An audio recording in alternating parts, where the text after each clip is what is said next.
Hi, I'm Steve Wood, recovered alcoholic. Welcome to the Great Reality Book Study. Um, Looking forward to tonight. I always look forward when we start a new chapter, but um, we're still in step one. I mean, so far, we're step one for a while in this book. So, we've covered step one with Doc's opinion, Bill's story. There's a solution. It's 37 pages. Um, they've hammered home, you know, these two problems, and that's the obsession of the mind that condemns the alcoholic to drink against their will and don't not respond to reason, and then the allergy of the body, that's that fundamental craving, the overpowering craving for more once we start, that condemns us to death. And it's those two things that make us alcoholic, and those two things make alcohol the primary concern, is getting our next drink. Everything else is secondary. So you would think we learned enough about alcoholism with all that information. And we have a chapter now called More About Alcoholism. So the question is why do we need more about alcoholism? This from Docker's opinion all the way up, even all the way up to page 60, the ABCs. He wants you to be convinced. He keeps asking us the same questions over and over again. Do you think you're alcoholic? Do you lose control once you start? All sorts of things. And it's about being convinced. And that's certain you're alcoholic, without a doubt. We want no lurking notion. And we'll bring it up tonight more. But this is the last chapter. We're going to talk about the symptom of alcoholism, right? The symptom. It's not the problem, it's a symptom. And this chapter finishes up on page 43. So from 44 on to page 164, there's nothing else talked about except how to come into union with God. And that's this whole thing is about, shattering our ego so we can, our thinking can become one with God's thinking, basically returning us to our natural state. They call it spiritual wellness, where it's no longer about insanity, suffering, struggling, fighting, pain, misery. It's just about union with God. And before that can happen, he wants us to be certain that we're hopeless. He wants us, to know we're beyond human aid. Step two, which we'll be covering in a few weeks when we hit We Agnostics, says restore to sanity. It's the end of step two. Now, hypothetically, imagine you're walking down the street and someone walks up to you and says, I'm going to restore you to sanity. That would, mean that person's implying that you're insane. You probably wouldn't be very happy with that, but that is what Bill is nicely saying to us there, that we are insane. And we didn't like being told that, because I thought insanity meant crazy. Crazy means like a window that's shattered and broken into a million pieces. You can't be put back together again. It's permanently damaged, or has so many cracks in it. And basically permanently damaged. So, you know, what does insanity mean? So let's look at sanity, which means soundness of mind. Sanity means soundness of mind and whole, complete. So insanity simply means unsoundness of mind, not whole or complete. I was confused there for years because I thought insanity was the crazy stuff I did when I was drinking. The war story stuff. That's the stuff I heard people talk about in meetings all the time. So the insanity they're talking about here runs way deeper than that. This insanity is the alcoholic's return to drinking in the face of overwhelming evidence that it is completely destroying our life. This chapter should be called More About Thinking, or More About the Obsession, you could say, because its main focus is the mental manifestation surrounding the first drink that leads to, setting the allergy in motion, the cycle in motion. We will read in this chapter, we'll see in this chapter first-hand examples when the obsession begins and the allergy kicks in. How the insanity plays out in between that. So let's go to page 30. More about alcoholism. So it says, Most have been unwilling. When you're unwilling simply means not ready. Most have been not ready to admit we are alcoholics, right? It does not say incapable to admit. It is unwilling. Page 43 says most alcoholics have to be pretty badly mangled before they really commence to solve their problems. And step one is the beginning. If I'm not seeing that I'm mangled up and damaged because of this allergy obsession, I'm feeling broken. Am I going to admit that I'm an alcoholic? Most likely not. Remember, step one is the foundation. So most of us have been unwilling. Most of us, not a few, most of us have been unwilling to admit we're alcoholics. Here's why. No person likes to think he's bodily and mentally different from his fellows. So the bodily different, of course, is the allergy. When I put it in my body, not breaking out in hives or anything like that. Allergy is abnormal reaction to a substance. So that's the bodily part. The mentally different is the obsession. And that's this reoccurring, persistent thought of drinking, persistency of drinking. It doesn't respond to reason. It takes choice, takes away the suffering we happened to us 6 hours ago. Who wants to admit they're mentally different? Or for that matter, bodily different, you know? So we have this instinct called pride. And it's one of our social instincts. It's what people think of us, or you could say fear of what people think of us. It makes us mold ourselves into what we want people to see. And it'll keep us from admitting something is wrong with you, especially mentally. I'll give you an example. So when I was 9 years old, I was diagnosed with or I was told I had dyslexia. And I was like, Mom, don't tell anyone about this. I didn't want anyone to know. As a teenager, I was told I was bipolar. Again, don't keep this, on the downside. They didn't want anyone to know about it. They didn't want to know anyone was mentally different, you know. So I painted a picture that nothing was wrong with me. And I hid behind the truth, presenting this illusion. As long as everything looked good, who cares? I mean, how long as I look good, who cares how I feel inside? And I was miserable. I mean, always up until I took my first drink, it was suicidal thoughts all the time. When I was dry, suicidal thoughts all the time. Exactly how I was when I walked into Alcoholics Anonymous. I didn't want to admit I was bodily and mentally different. Several times I walked in. And every time was a little bit different. I had a friend who used to say, "Are you here for consequences or are you here because you don't like your life anymore?" First time was consequences. Next time was consequences. Next time was both. And I walked up to him and told him I don't like my life from where I was broken. And I never got past the third step those other times. I never got past maybe 3 months. This time I was broken. Remember the step 5 promise that says we pocket our pride. Pride is, again, fear those think of us. And when we finally admit we're bodily and mentally different, is the beginning when we first pocket our pride.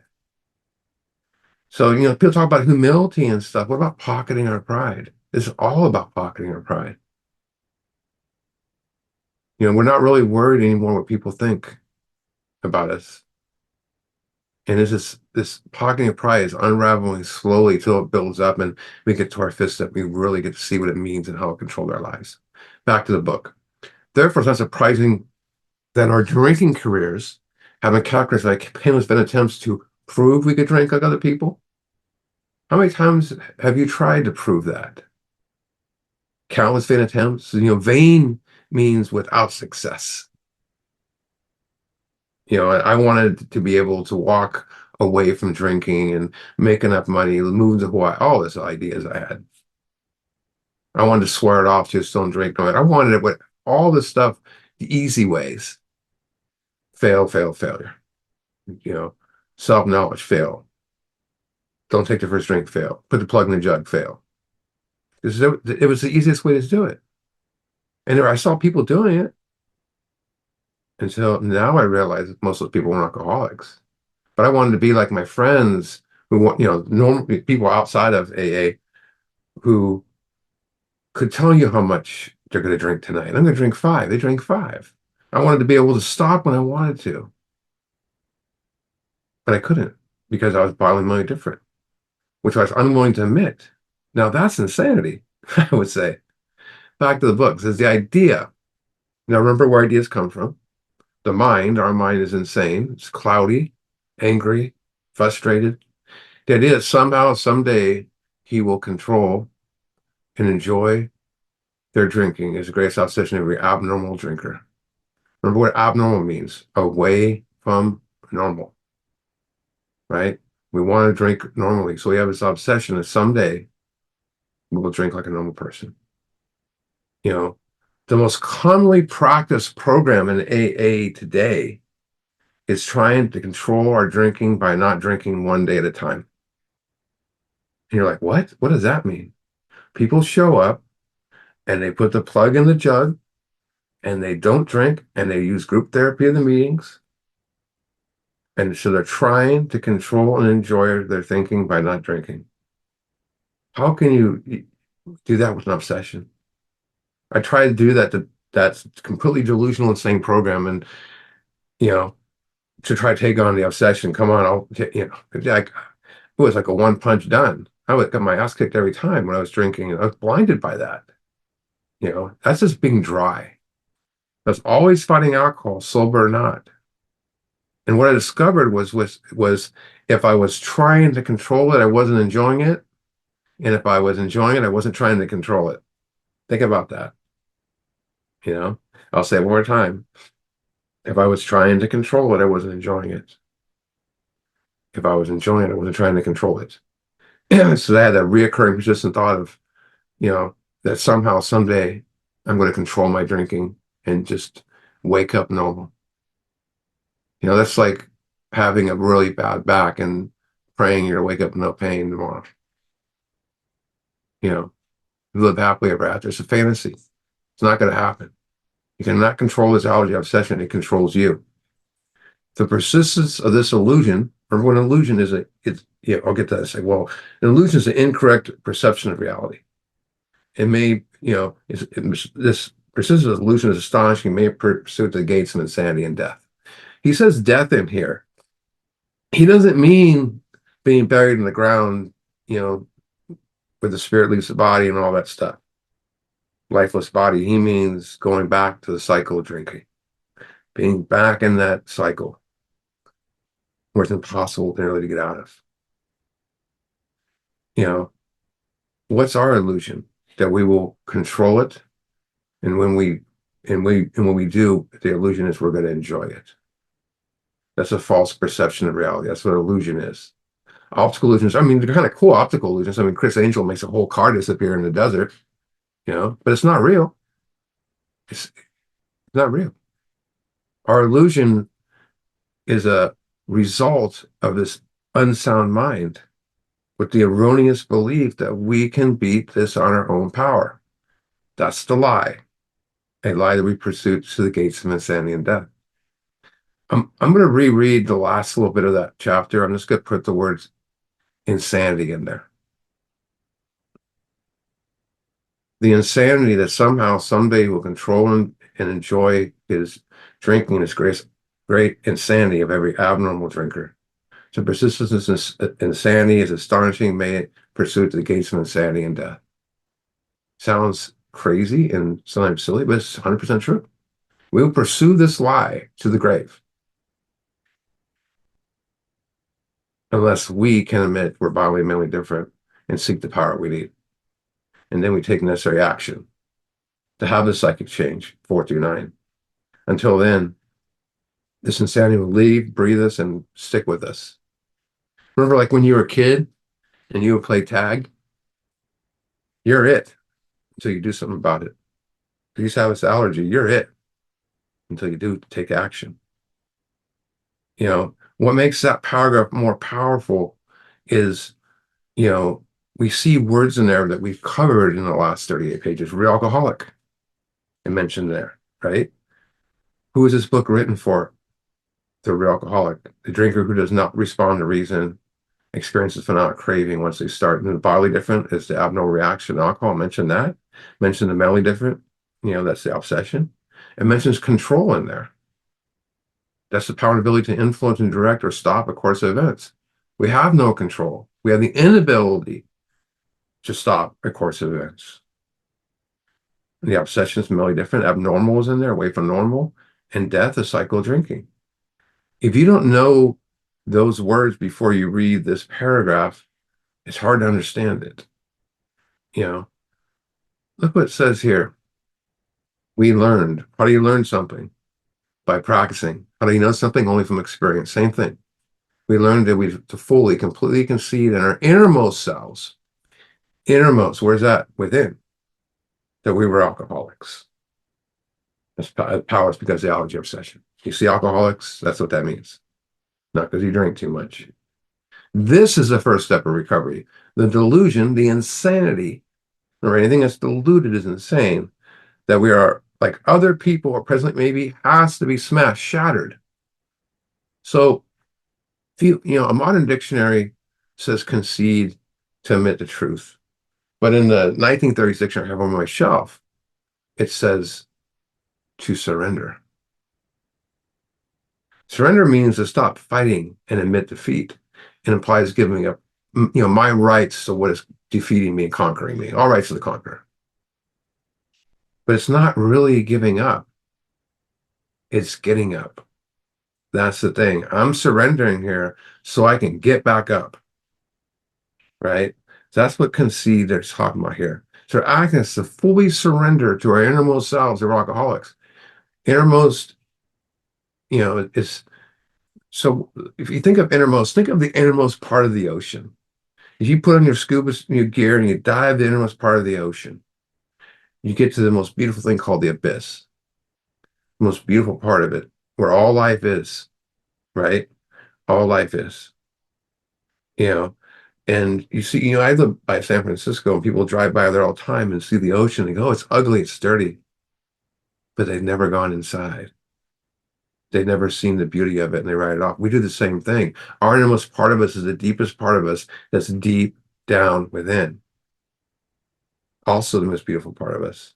The part where we find stuff like abundance, joy, happiness, love, and spirit. Here's the catch. In order to surrender to your innermost self, you need to know what alcoholic is. Thanks to the info we've covered so far in here, I believe we know that. Powerless to resolve allergy obsession. You cannot surrender without that info. So surrender is an essential requirement to step one, and so I can have a first step experience. Let me talk about first step experience.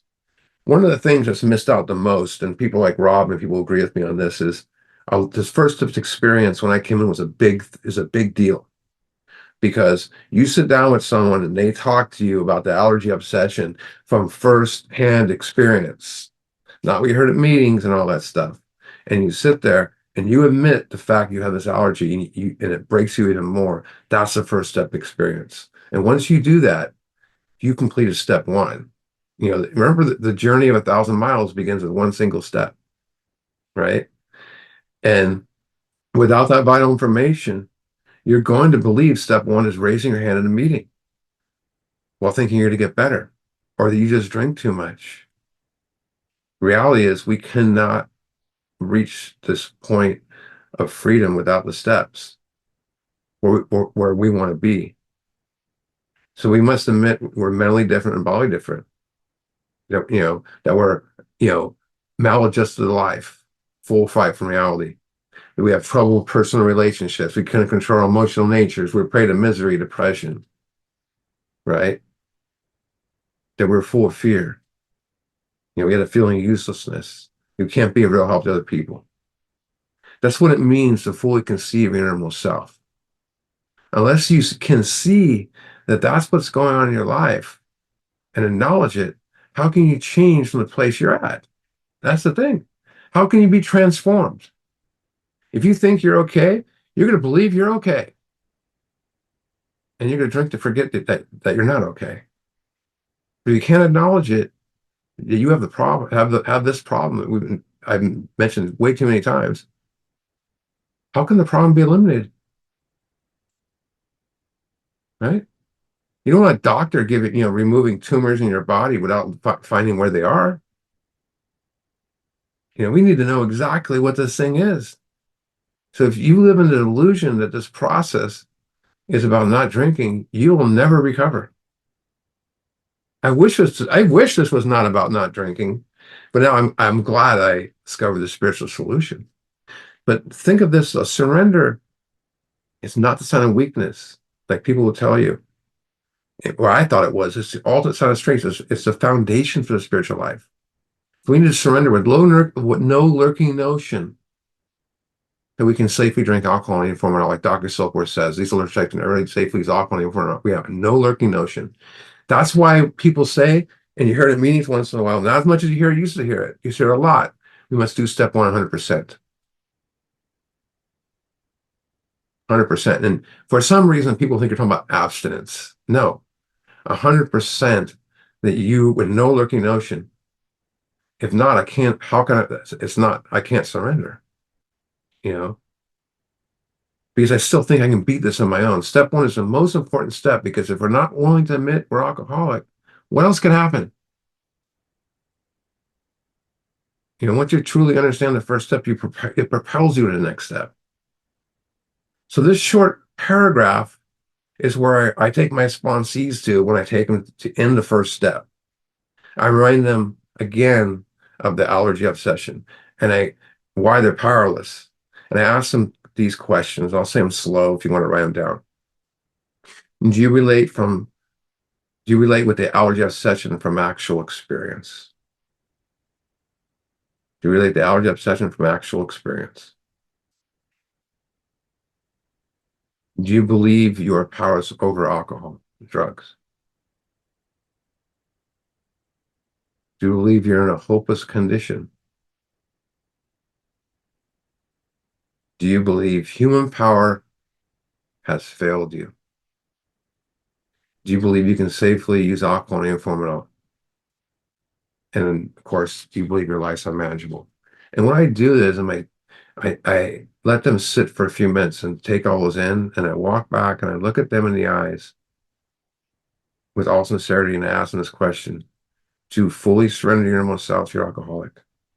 And I love the fact that I can tell them you completed step one. It doesn't require for us to admit we're alcoholic, rather that we are powerless over alcohol. And what over alcohol means is we have lost the power of choice when drinking. That's what it means. Over it. Before you drink and after you drink. And you have people say that step one is the only non-spiritual step. Someone just put that in the chat. I saw. It might be the most spiritual step because we're admitting we're powerless. If you admit you're broken, that's one of the biggest spiritual parts of your life. And when you admit this authentic reaction to seek power, this is not an action, step, but it does spearhead us on the journey of a spiritual life that you've never even thought could happen. But I want to say one thing that's vitally important, and it's something my good friend Derek Fullerton told me a long time ago. It says, well, yes, we do take step one, but no, step one took you a long time ago. Step one takes you. Well before we admit, step one takes you. Let's go back to the book. We alcoholics are like men and women who have lost the ability to control our drinking. We know, look what he says here. We know that no real alcoholic ever recovers control. Have you met an alcoholic that somehow recovered control? No. But there's a rehab that tells you've probably seen the info commercials in the middle of the night. We have the cure for alcoholism. Great. It's not 12 steps, it's just a rehab. And they say it's a cleansing center or something like that. All of us have felt at times that we were regaining control, but usually intervals, usually brief, were invariably followed by loss of control, which led to incomprehensible demoralization. Demoralization is a lowering of our spirit. Because even when we were drinking, even though in between drinks, we have those moments of spirit where we just felt happy for no reason. When the demoralization goes, that hopelessness just kicks in and erases all that. Look what he says. We are convinced there are men to a man that alcoholics of our type are on the grist of progressive illness. Progressive, alcoholism and drug addiction, they're progressive on two fronts. The obsession of the mind is progressive, whether it's in between drinks or dry, it's progressive. It gets worse, right? It's an itch you can't scratch. It says, sets off the allergy and the front craving is progressive because the liver, it ages in the body, right? I've known people that drank somewhat normally for years, and at some age, all of a sudden, the allergy came full board. I thought I always had control. Here's the thing: is I'm holding my sports drink here, and I always, I'm thinking, okay, I got it in my hand. So I thought I had alcohol held in my hand. I had control of it. The truth was, it had control of me. I was in the glass. I was in the bottle. It was holding me hostage. That's the thing you have to realize. Over any considerable period, we get worse, never better. We're like men and women who've lost their legs and never grow new ones. Neither does there appear to be any kind of treatment which make alcoholics of our kind like other men. We tried every imaginable remedy. Think about how many remedies you may have tried, right? Another word for remedy is solutions. How many solutions have you tried? I tried the solutions they suggested at church. I did yoga, I did meetings, I did meditation, rehab. All stuff's great, but it didn't do what this did. Another word for remedy is also medication, right? I've heard that, this is a remedy. Another word for remedy is medication. How many medications have you tried to beat this? Valium at one time was the magic pill for alcohol, but it's really alcohol in a pill. The cure for morphine was heroin. And then the cure for heroin was cocaine. In more modern times, the cure for heroin is methadone. And you got, the popular one is Suboxone now. And the craziest thing, and I worked in rehabs, they start giving us methadone for alcoholics or Suboxone. And of course, there's antidepressants. Not saying people might not need them, but alcohol is a depressant. So how am I going to feel when I get off of alcohol? I'm going to feel depressed. I don't think the answer will ever be found by treating a drug with another drug. With a dry alcoholic, insane mind, obsessed. Treat with a drug makes no sense. Some might need them. I'm not going to admit that. I've had to take them before. But since I had a spiritual awakening, no. It's nothing the steps can't handle, right? Remember what it says and how it works. There are those who have grave emotional and mental disorders, but they do have the recovery the capacity to be. Honesty is the awareness of where I'm at. I gain that awareness. I look myself in the mirror. Do I have this allergy? Do I have this obsession? That begins it. Could God save my life? That's being honest. Do I have resentment? Do I have fear? All that is awareness of where I'm at. And you gain that awareness deeper. Another word for remedy is also therapy. How much therapy have we tried? I saw a therapist since I was 9 years old at one point, up in probably till I was 19, maybe 25. But I never told them the whole truth. And then I go to AA and meet a guy for 3 weeks and tell him everything I ever did. Stuff I swore I'd never tell anybody. Because I was broken. Back to the book. In some cases, there has been brief recovery followed always by what? Still worse relapse. What's your experience there? Think about that. Still brief recovery, but the relapse is worse. Interesting. Physicians are familiar with alcoholism and we agree there's no such thing making a normal drinker out of an alcoholic. Science may one day accomplish it, but it hasn't done so yet. Another one is the magic pill. Anyone that's been around here longer than 20 years or 15 years has probably heard that a dozen times. The magic pill for alcoholism. You take this and it's going to eradicate your thoughts of drinking and all that stuff. But does it give you a spiritual awakening? Does it give you back to your spiritual nature? Does it release the hostage? No. And you never hear anything else about those things.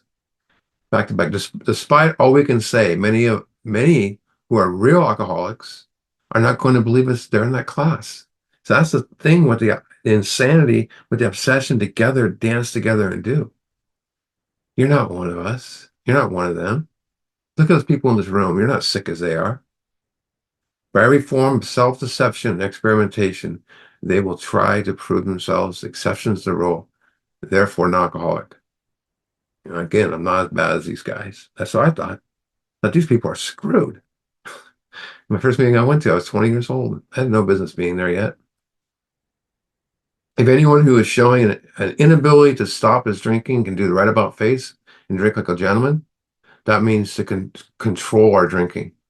I always say this, speaking like a gentleman would be like, let's say, not cussing. So trying to control your words. Drinking like a gentleman, right? He's trying to control our drinking. So if anyone has shown an ability to control his drinking, right, and drink like a gentleman, control it, our hats are off to him. Heaven knows we tried hard enough and long enough to drink like other people. I think he smashed that home pretty well. Here are some of the methods we tried. Again, check your experience here. Drinking only beer, failure, failed at that. Limiting the number of drinks, failure. Never drinking alone, failure. Never drinking in the morning, failure. Never drinking at home. Drinking only at home, failure. Never having it in the house, failed. Never drinking during business hours, failed. Drinking only at parties, failed.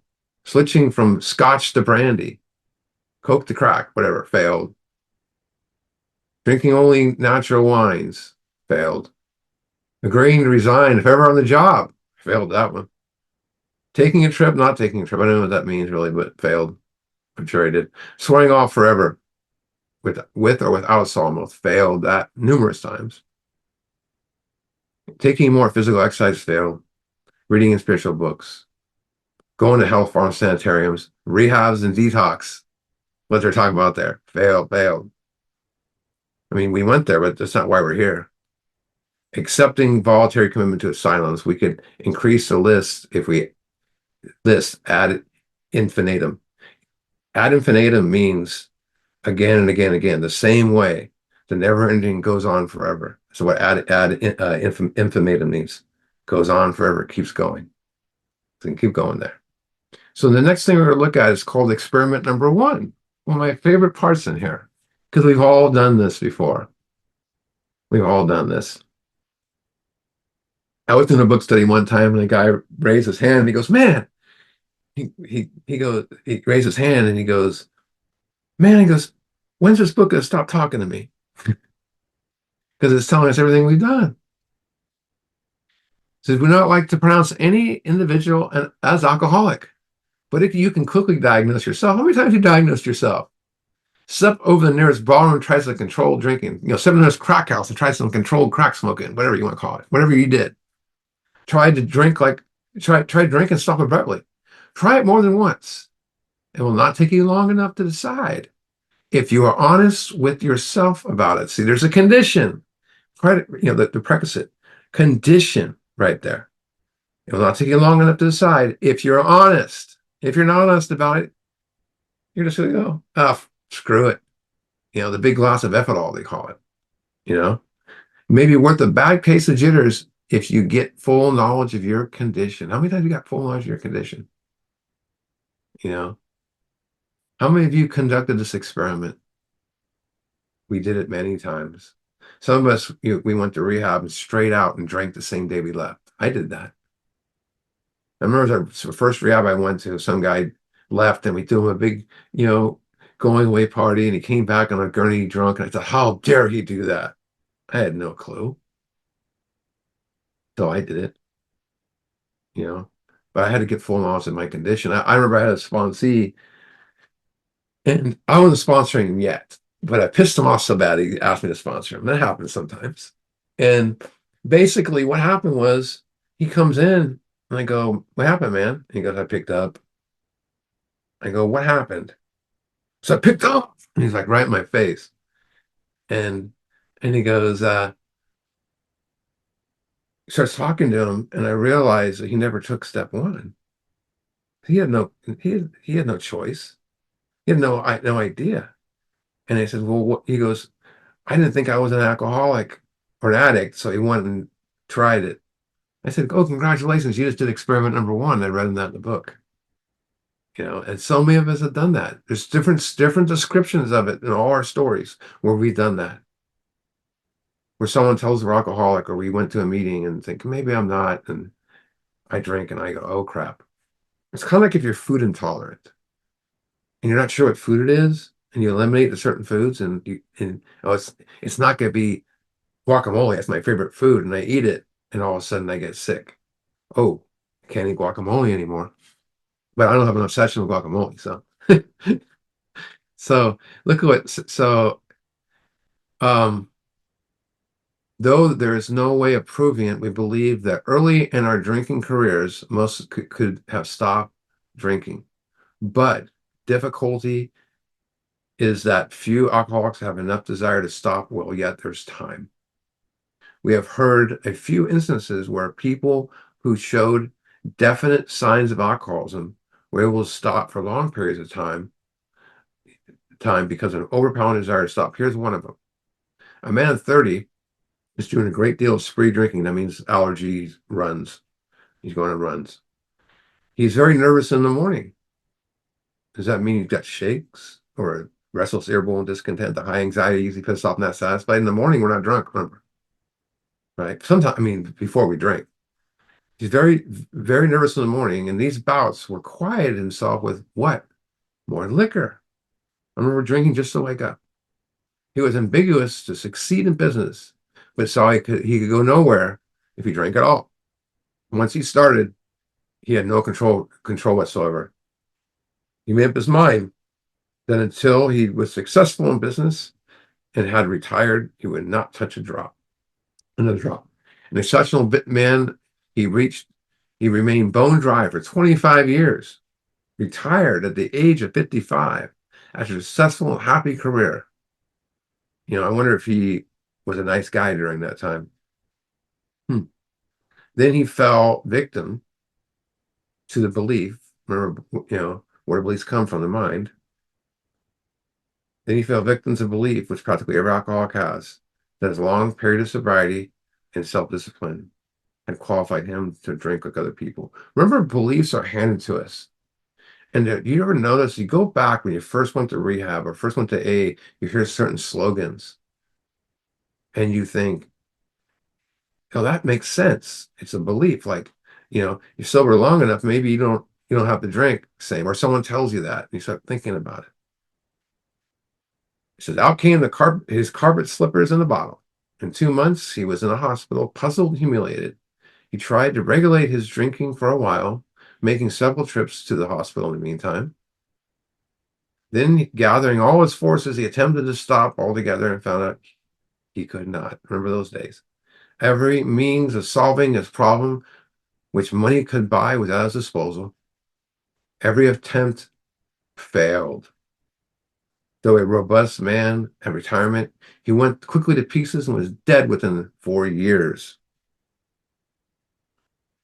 The one thing you want to take into this is even at 25, if you start to get cirrhosis of the liver, my best friend drank with me until he was, I got sober at, 31, and he drank with me, but he was 37, and he stopped, and he got almost 16 or 18 years in or something like that, and maybe 20, and he started drinking again, and he quit because he got cirrhosis, and he started drinking again. He was dead in 2 years.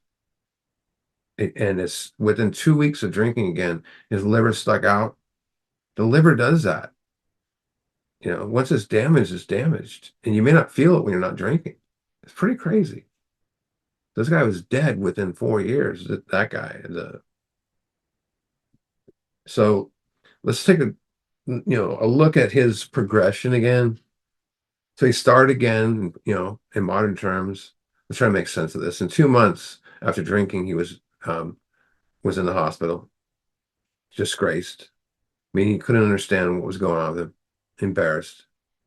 In the hospital, the doctor tells him, stop drinking, your liver's failing, you're going to die.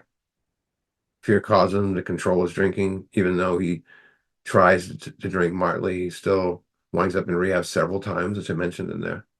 And each time he tries to drink moderately, he loses all control once he starts, right?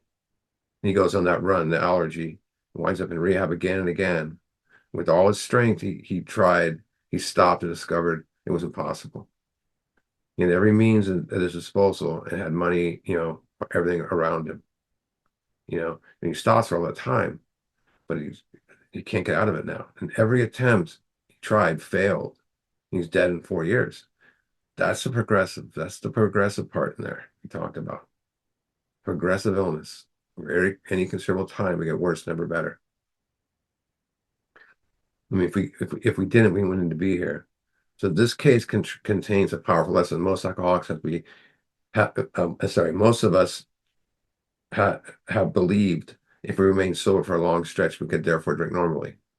That was my dream, and I know a few people, in years of sobriety, have that belief. I had a friend that did Celebrate Recovery. Nothing against that program, but it's like he did it, and they don't really go over allergy and stuff in there.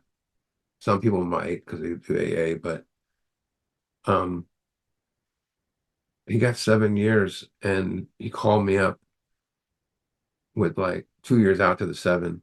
I gave him a 7-year chip. And then 2 years after the seven, he called me up. I never heard from him for a while. Phil was drinking again. He said, I go, what happened? He goes, someone gave me a glass of wine. And I thought, my wine won't bother me. I've been sober for 7 years. And 3 years later, he was dead. And that's scary. Back to the book. Here's a man who at 55 found he was just where he had left off at 30. We've seen this truth demoralized again, demonstrated again and again. Once alcoholic, always alcoholic. That's called the pickle theory. You can make a cucumber in a pickle, but you can't make a pickle back into a cucumber, right?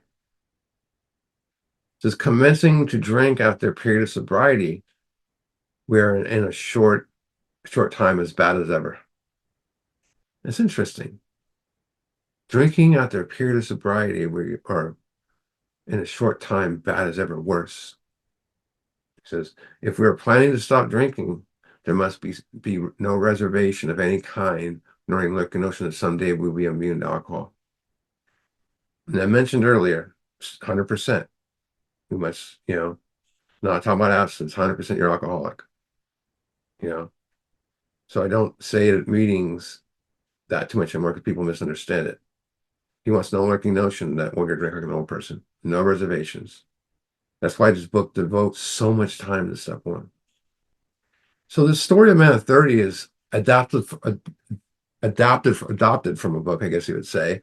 Written in 1931 called The Common Sense of Drinking, written by Richard Peabody. And the book was listed as on the books I mentioned at the beginning of this book study, very beginning, whatever lessons ago.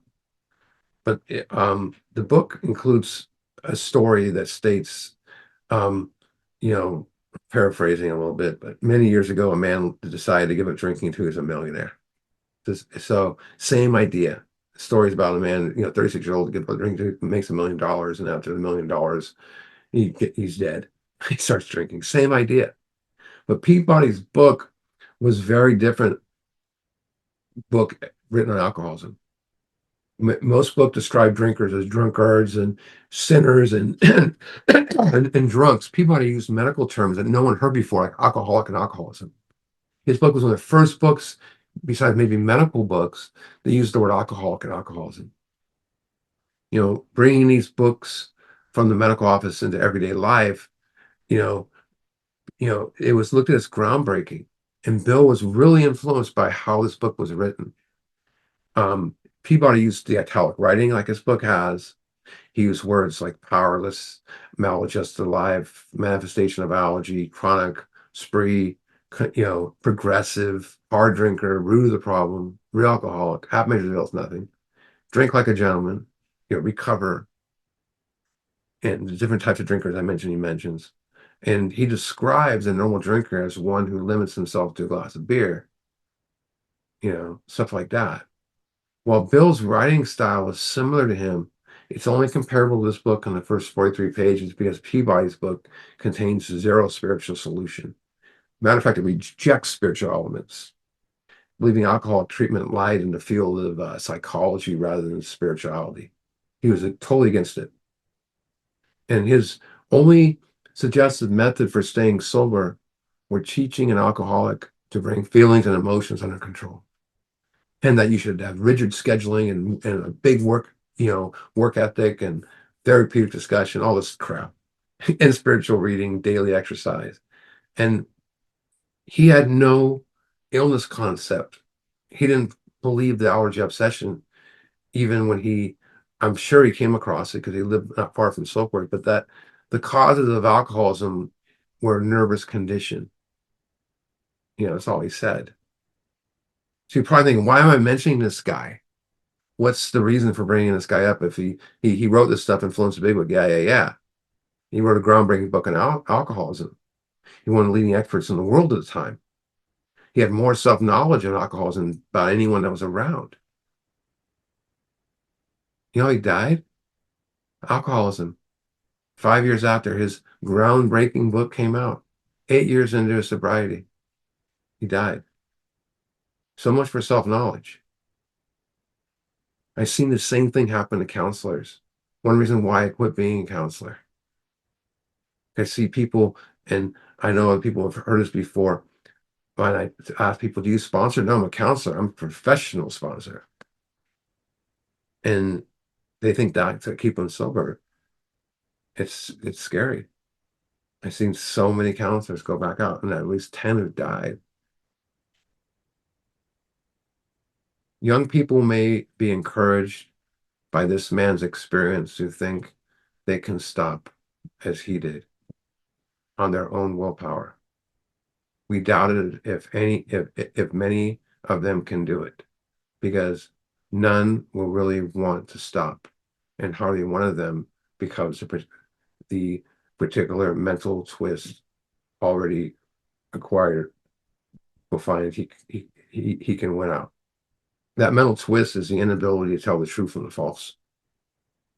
If you can tell the truth from the false, there is no insanity in you. People always say, "What's insanity?" Doing the same thing, expecting different results. That's just fellowship rehab crap. It's not being able to tell the truth from the false. Alcohol's not cunning, baffling, and powerful, right? It's not. The obsession is, I'm going to drink despite I know everything that's going to happen to me, and I'm not going to remember it when I take that drink. Several of our crowd, men of 30 or less, have been drinking only a few years. Only a few years. But they found themselves as hopeless as those who've been drinking for 20 years. To be gravely affected, one does not necessarily have to drink, have to drink for a long time, nor take the quantities that some of us have. This is particularly true in women. Potential female alcoholics female alcoholics often turn into the real deal and are gone beyond the can in a few years. I've read every stat there is. I took pharmacology classes and everything like that. And the class I took for counseling, the guy said, and I've heard this before, and I can vouch for it now, that the average person, the real alcoholic life expectancy is about 49 years old if he drinks from like 16, 20-year-old on.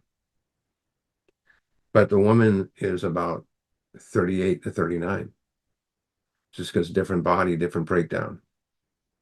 And hard drinkers men live about 60 and then women in mid 50s. But I've seen it happen. I've seen women come in there that young and gorgeous, disappear for 2 years and come back looking 60, 70 years old. worse than you can imagine. That's seen guys too, trust me. But it's the body failing inside, you know. Potential fetal alcohol. I have, certain drinkers who would be greatly insulted if called alcoholics are astonished at the inability to stop. We are familiar with the symptoms. See large number of potential alcoholics among young people everywhere, but try to get them to see it. Good luck on that one. You know, very few. I've my recovery rate for sponsoring people under the age of 25 is not good. I've tried, but don't underestimate the power of a seed. I bumped into people 16 years later, and they tell me to remember me, how I helped them, but they didn't stay sober. If we look back, we feel we had gone on drinking many years beyond the point where we could quit on our own power. And we look back at your life. Here's experiment number 2. If anyone questions whether he has entered this dangerous area, let him try leaving alcohol alone for 1 year. Good luck, right? But if he's a real alcoholic, not a hard drinkers can do that. And very far advanced, there's a chance of success.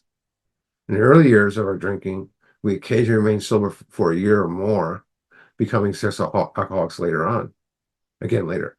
Though you may be able to stop for a considerable period, you may yet be a potential alcoholic. We think few to whom this book will appeal can stay dry anything like a year. Some will be drunk the day after making their resolutions, most of them within a few weeks. I have been, doing book studies in rehabs for 23 years now.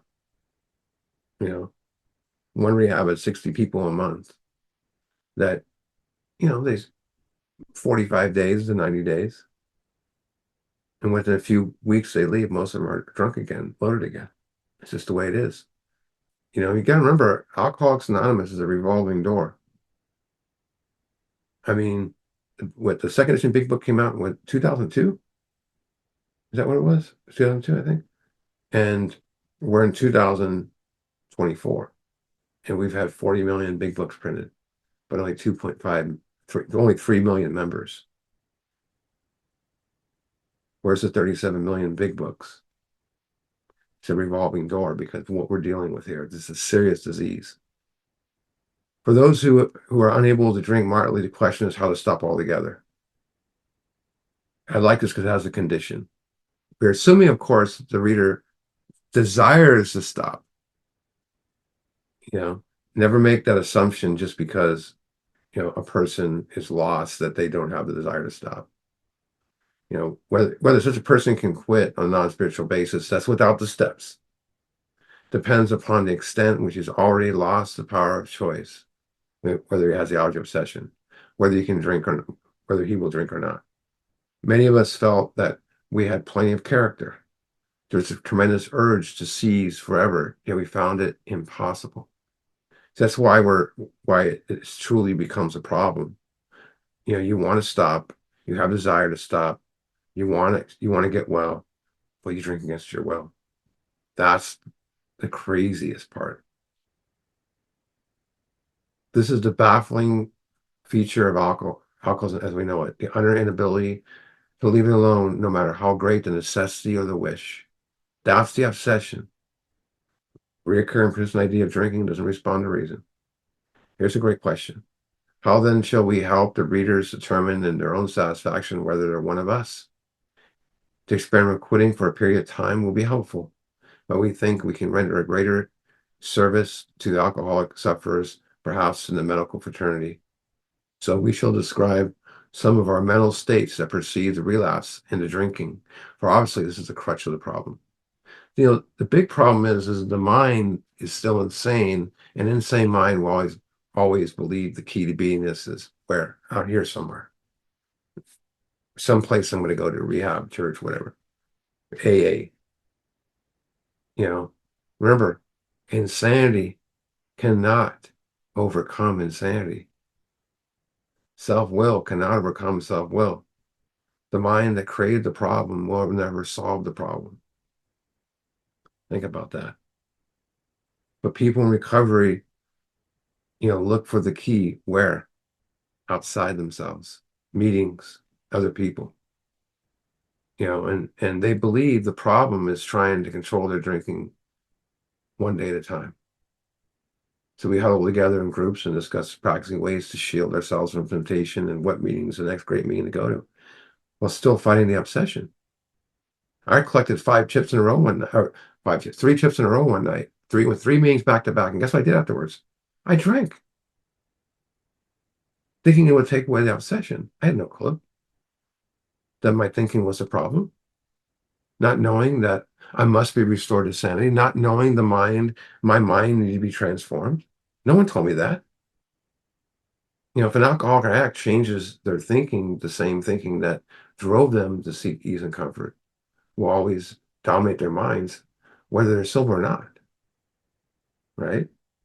And there's many routes to think of this. There's many routes to insanity, but fewer routes to sanity, right? Fewer routes to sanity. So we must seek power to eliminate all these old ideas so we can be restored to right mind, clear thinking. Transformation has to occur. Remember this, remember alcoholism. This is the only prison where the key's inside. It's the only prison where the key's inside. And looking to our innermost self, and I ask a man, are you a real alcoholic? Are you powerless over alcohol? And certainly, in fact, is the start of this new life. Here's where we're going to leave off with this question we're going to answer next week. What sort of thinking dominates the alcoholic who repeats time after time the desperate experiment of the first drink? So next week, we're going to look at the story of Jim, Jay Walker, and Fred. I'm going to stop recording.